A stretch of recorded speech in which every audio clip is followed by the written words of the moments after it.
Well, I'm sure everyone that watched this game have the same sentiment as we do. United shouldn't have lost that game. I mean, you can see from the stats as we've projected here. Just look at that. Just look at that stat. Complete domination, but for a series of mistakes, probably Bruno should have kept the ball better in a danger zone and no corner. Aital Bayande should have been stronger, or the referee should have taken a foul or should have checked that again. Or he was fouled, Kwame. He was That's fouled. What I'm talking about. He was fouled. That is the f***ing foul. Well, welcome to United and Everything Football. My name is Kwame. A very encouraging watch, but frustrating watch as well, because there is a lot to talk about on the game. I'm here with Kwame Ntribwesiako. Always, we do this for you to break down the game and every other thing that happened in the course of the game. Let me make a quick turnaround. When I come back, let me get to Kwame straight away, and then we analyze. We put the game down, we dissect, we analyze everything for you to understand exactly what happened in the game. We'll see you right after this.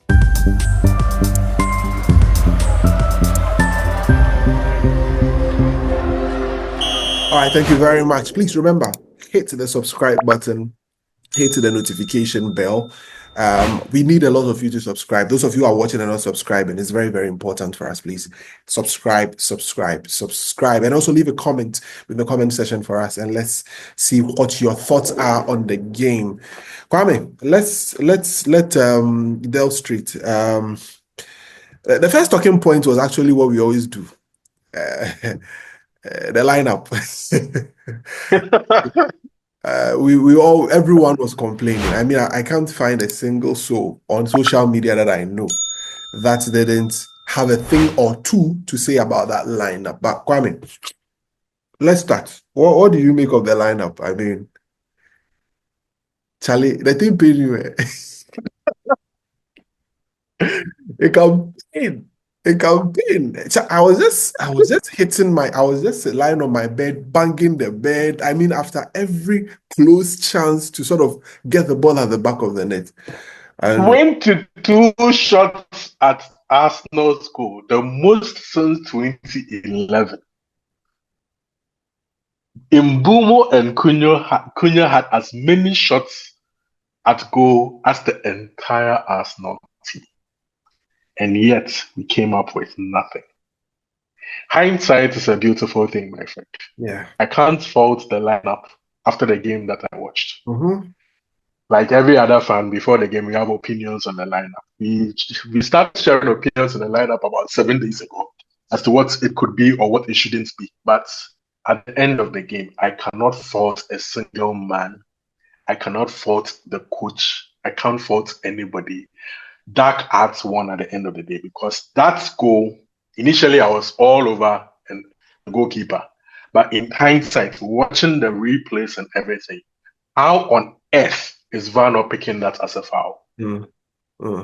See, this is why I hate the Arsenal, and this is why Arsenal will not win the league again. Dark arts. Now Arsenal is Stoke City. We lost to Stoke City today. We didn't lose to a good Arsenal team. Yeah. That's not a Champions League team. We should not have lost that football game under any circumstance, right? There are ways to lose. There are a lot of United fans coming out of this, rather being inspired and confident and hopeful about the season than going into the football match. Because going into the football match, a lot of people were skeptical as to what kind of Manchester United team would turn up and how our season would go and our transfers and blah, blah, blah. But that was a hearty performance. Right? Sometimes it's about laying it all out there for us all to see that you gave your absolute all, but you just came up short because you just have a bit of bad luck. Yeah. I compare our situation with Arsenal now, because over the past few years, they've had the upper hand over us. It's more like Arsenal's situation with City when Mikel Arteta took over. They were taking a drubbing at times. Yeah. But over the course of time, the tide has sort of balanced between them. If we keep this up, it will shift. The head should not drop. That's the most important thing. I'm jumping to the end rather than the beginning of the game. What we should take out of the game as fans, the players, the coach, everybody should take out of this game is heads don't drop. We are on to something here. The manner of which we lost, it's okay. Take this same confidence into the next game against Fulham, right? go there and win. The next game at home, you Burnley. make sure you win because we have to make Old Trafford a fortress Yeah. against Burnley at home. There's no way we should be dropping points at home anymore. Yeah. Win that game and close the month well. The reason I'm saying this is by then the transfer window would have also closed and would have known exactly what we have left. If there was any more evidence to support what I've been clamoring for weeks, we saw it on display today. Yeah. All the positive things I've said. We still need to fix all our problems so that there will be no more excuses going forward for anybody. Manchester United needs a midfielder, but more importantly, we need a goalkeeper. Yeah. Because aside that action, but they didn't have anything else to do. Arsenal did not threaten us. They didn't do anything before. Nothing. But your last line of defense, Kwame, your last line of defense should not have any doubts. Your last line of defense, because see, at the end of the day, it became a tale of two goalkeepers because whatever we have said that he was fouled and all, it still could be labeled as a goalkeeping error because he may not have been strong enough. Yeah. I saw Raya on the opposite side face similar circumstances when difficult balls were put into I was able to punch it out. He dealt with them. He made crucial saves too. So, exactly. Your last line of defense, your very last. See, we can even get away with our midfield stuff. I'm not saying don't address it. We can get away with it, but you can't get away with a bad goalkeeper. Yes. If anybody didn't understand why Andre Onana plays all the time, I've been saying it, you've been saying it. It's because our backup goalkeeper is shit. It's awful. He doesn't offer enough competition. We have to bite the bullet, right? In as much as we brought the Baleba thing forward. It's time Ineos. Now me, I'm a firm believer of Ineos. I'm Ineos champion. Everybody should come at me when it comes to Ineos. I believe Ineos will look at this and go like, you know what? If we're going to postpone this goalkeeper thing, we can't postpone it anymore. Sergeant Ratcliffe is going we have to address this problem now. I have this firm conviction. Oh, he's calling a meeting tomorrow to go like, hey. See, I don't like nonsense. This goalkeeping thing. How do we fix it? If it is Donnarumma and we have to pay him a fortune, we'll probably bite the bullet this time and go like he's a top class goalkeeper, one of the best goalkeepers in the world. We have a serious goalkeeping problem. His transfer fee might not be great, might not be too much, but his salary, we can talk with him. Like, let's just talk with him. Yeah. If we have to even give him a signing on bonus so that his wage fits into our wage structure, let's do it and bring in a top goalkeeper because our last line of defense should not be weak. When we played that Europa League game was the day that I gave up on Onana.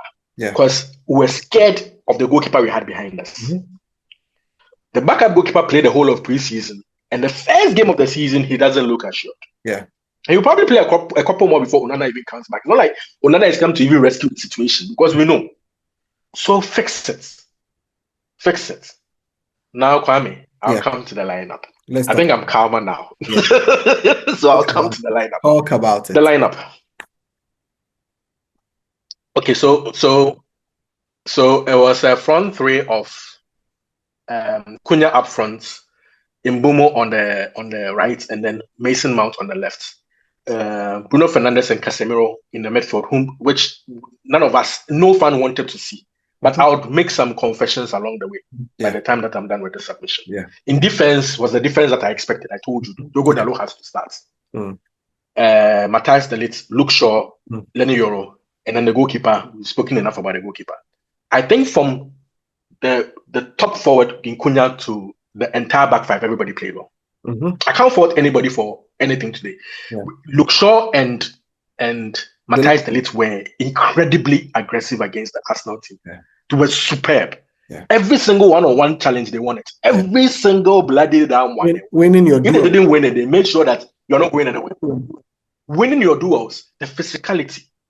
See, Manchester United doesn't have any physical problems anymore. We don't have any physical flaws. The only issue is probably getting a team one in the midfield to clear things up for us, and then we are done.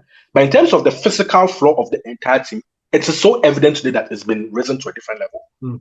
Especially in offense. The power, the speed, the aggression, the 1v1 shown by Cunha and Mbumo.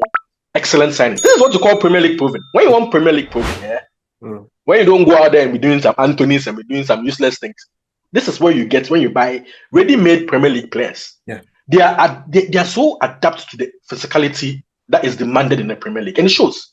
Cunha and Mbumo were fantastic today. The drive from Cunha most of the time, incredible. And whenever Mbumo had it, you could tell this is a dangerous man. You shoot with his buttocks, his big buttocks. You give Eddie Hazard bump with his buttocks and then get the ball. Fantastic. See, I was so amazed by how he played that. I'm so shocked that we didn't get anything from the football. We had enough chances to win. Dogo played well on the left. Yeah. Who didn't play well? Everyone. The only thing that was lacking in the system in the first half is this system is so dependent on a striker. If you don't have a striker, Kwame, there are flaws in the system. You know, Dalot would overlap and has to cross the ball and there was nobody in the box. We had so many of those. Even Dogo would overlap, gets there and then there was nobody in the box. But I also understand why the striker didn't stand, because when he came on, Cecil came on in the second half, you could tell it was so clear that he was lacking behind. Yeah. In as much as Amorim tried to big things up, you could tell that he wasn't really sharp. But even with him, as the game wore on, the last 10, 15 minutes of the game, he started to put himself about. Yeah. We could take the ball long into him. All those kind of things of training. And you start him at Fulham, he will cause havoc. See, there are so many positives to take from this game, right? In the loss, that I'm even dumbfounded. The team should just carry all the confidence that they can get from this positive performance into the rest of the season. And whichever aspirations people may have had, or doubts that people may have had, will be cured, because it's possible that this team can achieve something this season. It's really possible. I'm really inspired by the performance. And I don't usually talk like this in a defeat, right? But the tactics, everything was up today. The performance, the commitment, everything was up. We were just unlucky with the goal that we conceded. But upwards and onwards, Kwame. Upwards and onwards. Upwards and onwards. I have some few things that I would also put across. I mean, with regards to what I watched. Before you do that, okay. Full praise to Casemiro today for how he played. He showed why he plays ahead of Ugarte, because when Ugarte came on, see, Ugarte he has to improve. Yeah, he has to. He has to improve. If he doesn't improve, Casemiro will always play. And if Casemiro always plays, see, in as much as I'm even going to praise him today, that's odd, weird performances around the corner. Ineos should just fix it by going to bring somebody to come and play. Is there? Simple. Is there?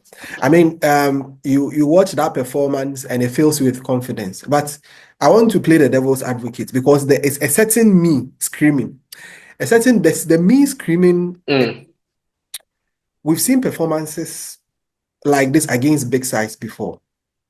Our challenge has always been against a Southampton, a Fulham, all right, where we are expected to replicate a performance like this. Maybe the point someone would make is that when we play against big sides, we are normally the underdogs. But this time around, we took the game to the other opponent, the big opponent, right? We were there. In the second half, we really camped them in their own half. It's exactly the idea Amorim has been speaking about. The idea of what? Trying to control the game and being ahead of the situation. He says, this is how I want to play. I want to dominate my opponent. We were very good on the ball. I mean, Arsenal, by virtue of the fact that they were locked, and you know what I saw glimpses of the games that we played in preseason against Bournemouth and against West Ham in these games, where we were very proactive. Key to playing the way Amorim wants us to play is for the players to be very, very proactive. And I saw it today. I saw players always stepping in on time. They were not caught in two minds. When the video analysis... Decisive. Exactly. When the video analysis of this game is showed to the players, I am very sure it will highlight key things that they can improve upon. Knowing when to step up. And Arsenal didn't threaten us in any way. There was Did you see the way we even played the offside trap and everything? Everything was all apt. There was no point in the game where I felt Arsenal was going to get a second goal from open play. What was scared, or what scared me, was the fact that we couldn't get an equalizer. That was my only, and that feeling is good. So there are two parts of me screaming right now, or there's a part of me screaming, but there's a part that sort of counter that part of me screaming and sort of gives me hope. So the part of me is, can we do that consistently and against teams that we are expected to beat? The part that counters that for me is how we took the game to Arsenal, calmed them in their own half, and dominated them. If we are to replicate this same kind of performance over a particular period, then we are in for something good. I mean, I don't fault anyone that is encouraged, but I also want to be very cautious with myself, knowing that I would create a certain expectation. We'll play against Fulham and we'll look as if we have never played football before. That is Good point. That is what I am looking out for. And that is what I want to see in the next couple of games. But let nobody lie you. That was an encouraging performance. That was a dominant performance. And that was a performance that didn't deserve a loss. I am sure. Arsenal, yes. I mean, football at the end of the day is the W that matters. They've gotten their 3 points, right? I mean, they will go and continue and play their own football. But for us at Man United, like Kwame rightly said, we want to see a win against Fulham. We want to see a win against Burnley, a win in the Carabao Cup against Grimsby, win against Burnley, and then after the international break, we test ourselves against Manchester City, go against Chelsea before we play. Kwame City had them of them. You see, media must come. For me, what you are always looking out for is how assured and how resolute your defense is, not giving it away. The mistakes were very little, very, very little. The players were all, and even players that came in, aside Ugarte, if you see the sub and you see the opportunities that having a quality bench brings. When Ahmad came in, he totally options, yeah. Ahmad totally changed the game because from that deep position, he could interchange with Mbumo, create certain opportunities, take players on. All they should be doing is when you have Shesko, cross the ball more. Put him more cross. There is a post the coach has put out. He says he expected them to cross the ball a lot more. I saw a certain sequence. I saw a certain sequence. Quite the sequence I saw. There was a point where we had 3 of our left-footed players at the right-hand side. There was a point, yes, and all of them wanted an opportunity to cross. And you realize that at that point, it is a right-footed player that can send in a very good in-swinger of a sort. Exactly. That would, I mean, because when the ball comes to their left, it is on the side of their foot where it becomes very difficult for them to cross the ball. So they kept playing it. Eventually when the cross came in late, Bruno Fernandes was like pissed off, like it should have come in like 2 seconds, 3 seconds. I hope you are getting me. So there are various spots. There are various spots. I'm sure the owners and the CEO and other people watching the game will feel very, very encouraged. And I'm sure if you watch it should encourage you to open the purse more for us to solve the problems. Because solve the problems, Kwame. Solve the problems. I believe this team is onto something. Although they should sacrifice. They should sacrifice. Yeah. Sacrifice. Open the purse just a little bit more. I know money is not coming in, but for the sake of the season, see they've done well. I'll comment in this. This is maybe a Ineos champion. They've done well, but the job is not finished. In Kobe Bryant's voice, the job is not done. Yeah. If you are doing well, do the well out to the end so that we know that's why you're done with everything. Buy a midfielder, buy a goalkeeper, and let's just attack the season. See, we may even shock people. Last time you jokingly said we may win the league. You know, maybe you have to shift to your side, you know. I mean, this is shift to your side so that in case it comes true, I go like me and you both of us. I mean, you watch. No, but see, we can get top 5. We can qualify for the Champions League. We can get. Like I've said, for me to conclude to that, Kwame, I want to see the Fulham game. I want to see the Burnley game. You want to see more. Oh, I'm see. It shows that you were even cautiously optimistic going into the season. As for me, I didn't have so much hope going into the season. I want to. That's how come all of a sudden I have this high, this dopamine, this adrenaline. All my hormones are sent all over. We played ball. We played ball. I didn't expect us to play ball. So me, I'm like, hey, we played ball. That was actually a shock. Oh, I'm shocked. I mean, it was on from the get-go, like from the blast of the whistle. Everything that the coach hoped to see today, in terms of tactics, in terms of plan, in terms of aggression, in terms of application, in terms of everything, was on full display. Remember, the only thing that was left is the finishing. I mean, you remember, and let's talk about the individual players. Cunha, Charlie, we signed player. He's a one-man wrecking ball. Like he just drives. Give me the ball. I know what to do. Give it to me. Give me the ball. I know what to do. And you know what I loved about our players is when Mbumo and Cunha came into physical altercations with Gabriel and Confident. Saliba. You could tell. We believe, we believe, we believe in him.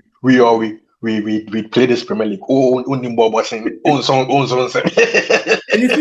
is not Ganacho or Anthony or something. no, No, no, no, no, no, no, no, no. no. This is us. That's the We quality. play this game. That's the quality. That's the quality that you look out for. That's the quality that's the thing that sort of encourages you, that makes you believe that. I want to as we are recording, I've not had the opportunity to listen to the coach. I want to listen to what he says, not coach. I don't want to read quotes. I want to go and listen to him, exactly what he's saying and how the feeling is. Right after the final was, you could see the players fall onto the ground and you could see how pained they were as a result of the kind of results. But I mean, their heads should not drop. See, their heads should not drop. That should be the first thing that Amorim should say in the dressing room. Yes. Nobody's head should fucking drop. Every single man should lift up his head and go like, you know what? You did your job. You played well. You did your job, right? What we are going to do is next week. We have one game a week. One game a week. Recover. Full recovery. Yeah. Then Fulham, we go again. Win. We will always win at Fulham. I don't care how we play at Fulham. Some way, somehow, we always win. We'll beat Fulham. Maybe our Fulham guys will come on the pod next. Who knows? But we'll beat Fulham, right? And then we play Burnley at home, and I know we'll win. I just want us to close the window well. Yeah. 3 wins out of 4, right? We have 3 more games left this month, right? Yes. 3 wins out of 4. I'm actually going on leave in 1 week, in 7 days. Okay. So I'll have time, to watch Manchester United and watch Manchester United well. Like get everything that I want to get. Watch these games properly. Enjoy the games because you're going to go on a winning streak. I think there are ways to lose. There are ways to lose a football match. Yeah. This is how you lose. Yeah. The encouragement comes from those 2 guys up front. From the what? Mbumo, Cunha and Mbumo. The way, for me, what really? These are impactful signings. This is how you spend money. What I love the most about Mbumo is that's his touch.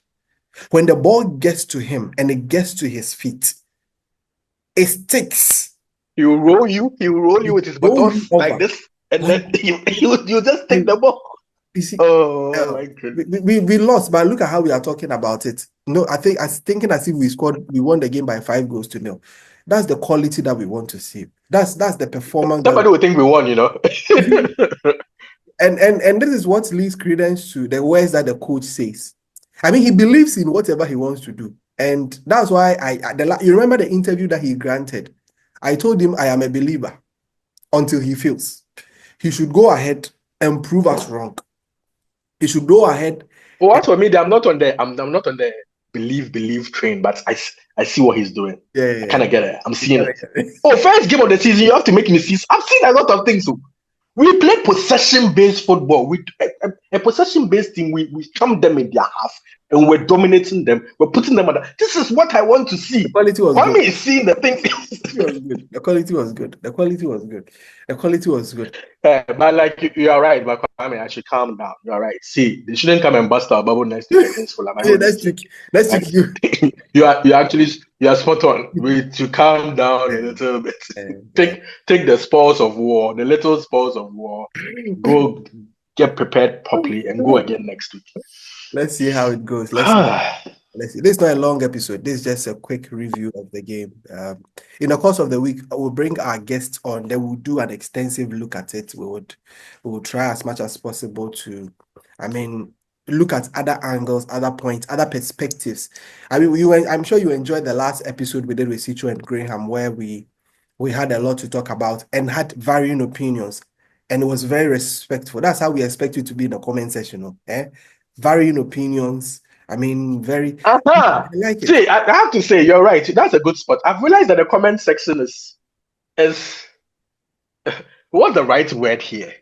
It's serene, it's polite, it's respectful, it's engaging, it's as we always wished it would be. Exactly. So you see, you can disagree with Kwame on his points on Amorim, Someone came to write something very long on disagreeing with the fact that, or with the idea, not the fact, the idea that Amorim is not rigid, and made his point, and that was good, right? We enjoy reading it. Okay, so that is how this is a community we want to build. We want to build a community where the conversation is mutually respectful, independent of your ideas. I mean, share it. There is no point disagreeing. There is no point. There is nothing wrong with disagreeing. No, we don't expect you to agree with everything that we don't say come on and the agree. podcast. I mean, But just in fact, we don't even want you to agree.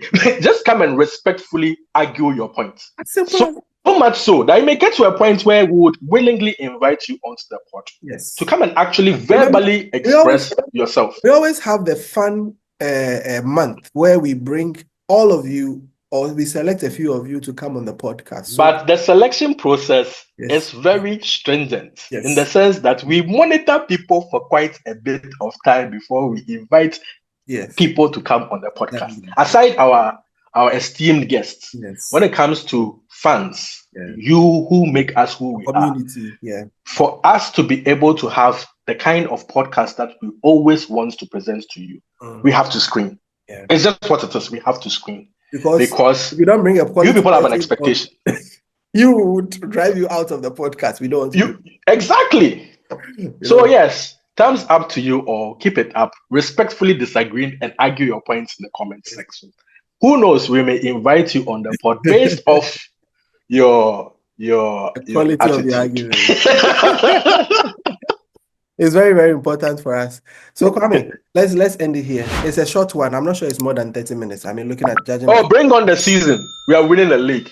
Kwame, I'm with you. But Kwame, let's maybe winning the league. The round of games that happened in the Premier League. I mean, Chelsea drew. I don't care about forget about everybody. It's United, but forget about everything football. I don't care about anybody. Manchester United is winning the league. I've never taken. This is the first time in my life, my entire life. It's the first time in my entire life that I'm taking inspiration from my loss. It's never happened before. You have a guest. Did you see your guest? Oh, my dog. Oh, I'm so hyped up that I didn't even feel my dog. I'm immune to anything right now. I'm just high on dopamine. You watch our bench, and there was Zegzi also on the bench. Hey, there's something interesting we have to talk about. Højlund. It looks like he's been sacked. Oh, I love Ineos ruthless. Why do you think that I'm a champion of Ineos? Charlie. Be ruthless. Be like all the other top clubs. You see, top clubs. They don't have time. Top clubs don't have time. I don't know, it's not working. Jokic or Jovic for 60 million. People forget, because when you are consistently successful, people ignore all the other extras. It's because we struggle that we focus a lot on the extras. This is not a big news. If you are not performing at big clubs, City is on the Victor Roque or whatever, Victor Roque away, Jokic or whatever away. Like Madrid and Barca, they don't have time. Bayern Munich, they don't have time. You know what I'm saying? A couple of seasons at the club, if you're not pulling your weight, you move. This same theory will apply to a lot of players in the squad. See, if Zexi doesn't improve this season, then number 9 Jesse is going to be free. Manchester United will sell him and buy number 9. Trust me. You can't score 5 goals a season anymore to be okay. If you stay at Manchester United, get into double figures or leave. The standards must be raised that way. And every player who is at the football club would have to respect those standards. Because now they will know that going forward, Manchester United doesn't care whether we bought you for big money, small money. If you're not performing, next year you're gone. I love it. I love the decision. You know, I said it. See, I told you 3-4 months ago that I don't want to see Højlund. I don't want to see Garnacho. They are not Manchester United level. They're gone. Ineos should keep doing what they are doing. Love it. Absolutely love it. Let me share some few comments that's been shared on our X handle. Gabby says that really hope we're gonna do well. We really have hope we are gonna do well. Cunha and Mbumu. Now the club will be scared. Clubs will be scared to attack more due to our attack. Dugu is really that guy. Frida says we are getting there. Kobe Elite, aka says goalkeeper should be our top priority. Arthur James Echo says we will do very well this season. The referees in the league must be very careful in our matches. Papa Yesu says, how long will you keep conceding goals from corners? With a new goalkeeper, this is not acceptable. We can't allow this to continue. Nana BC Game says, looks like the goalkeeper might be the top priority as the window ends. Mr. Herman says that better play, United will come good. J United says, I guess I have to change my priority in the remaining transfer window.